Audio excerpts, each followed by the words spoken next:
Estamos no ano de 2025 e eu quero te fazer uma pergunta muito direta. Quem são as referências que têm moldado a sua visão de mundo? Quem são os rostos que aparecem no feed do seu Instagram? Os discursos que ficam ecoando no seu fone de ouvido? Os nomes que os seus filhos conhecem de cor e salteado? Porque toda geração, ela se alimenta de alguma fonte. E aquilo que consome vira a essência daquilo que se torna.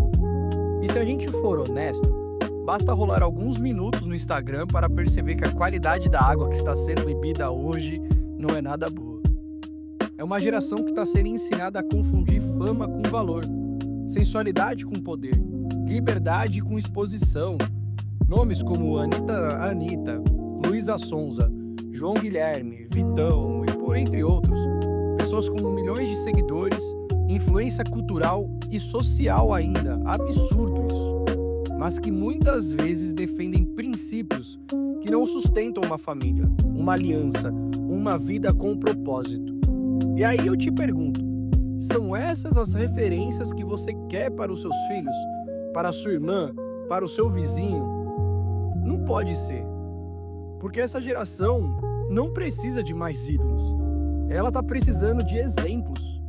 Precisa de gente que tenha coragem de viver o que acredita, mesmo que isso custe seguidores, contratos, curtidas. Gente como o apóstolo Pedro foi, que foi crucificado de cabeça para baixo, porque não se sentia digno de morrer como o seu Senhor e Salvador Jesus. Ou como Paulo, que morreu decapitado.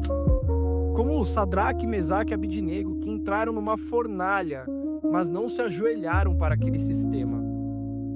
E a verdade é que tudo comunica, tudo influencia, tudo forma caráter. E a sua vida, quer você queira ou não, está sendo formada por algo ou por alguém. Pode ser um filho, um amigo ou alguém que te acompanha de longe. Por isso, se pergunte, o que você tem ensinado com as suas escolhas? E mais ainda, o que você tem aplaudido? Porque aquilo que você aplaude também te molda. E às vezes, o problema não é o ídolo em si, é o altar que você construiu para ele. E aí entra aquela história bíblica, que fecha esse capítulo com a força que de verdade eu fico indignado com tudo isso. Estamos vivendo em Sodoma e Gomorra. A gente vive em cidades mergulhadas na imoralidade, cidades onde tudo era permitido, e quando tudo é permitido, nada mais tem valor. O sexo se tornou uma moeda, o corpo virou um objeto, o desejo virou o senhor de muitas pessoas. E lá em Sodoma e Gomorra, até que Deus decidiu intervir naquilo lá. Mas como sempre, a misericórdia antecedeu o juízo. Ló foi alertado, Ló foi chamado para sair. A única ordem era: não olhe para trás. Mas a mulher de Ló olhou. E não foi um olhar por acaso.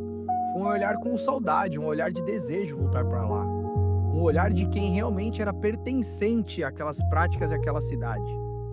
E quantas vezes eu e você também temos olhado para trás? Quantas vezes temos sentido saudade daquilo que quase nos destruiu? Quantas vezes nós temos vestido máscaras de liberdade, enquanto por dentro ainda somos escravizados por uma Sodoma? E aí eu faço uma pergunta bem direta para você e difícil de ser respondida. Como seria hoje, neste exato momento, tudo o que você vive escondido visse à tona? Se a sua esposa ou o seu colega de trabalho descobrisse aquilo que você vive nos seus bastidores, ou se o seu marido soubesse, ou se os seus filhos vissem. Porque pior do que passado é o presente disfarçado de mudança. Pior do que errar é fingir que parou de errar. A mulher de Ló virou estátua de sal, porque não soube romper com o que já havia morrido, porque preferiu o conforto da podridão à fé no invisível. E talvez muito de hoje estejam vivendo exatamente assim, paralisados entre a culpa e o desejo, paralisados pelo medo de assumir quem são, paralisados por não conseguirem deixar uma Sodoma para trás. Mas Deus ainda tem nos chamado, Ele ainda tem nos alertado, Ele ainda envia os seus anjos para que nós não olhemos para trás. Porque o seu e o meu futuro, o futuro da próxima geração, começa exatamente agora, na escolha que nós estamos fazendo agora.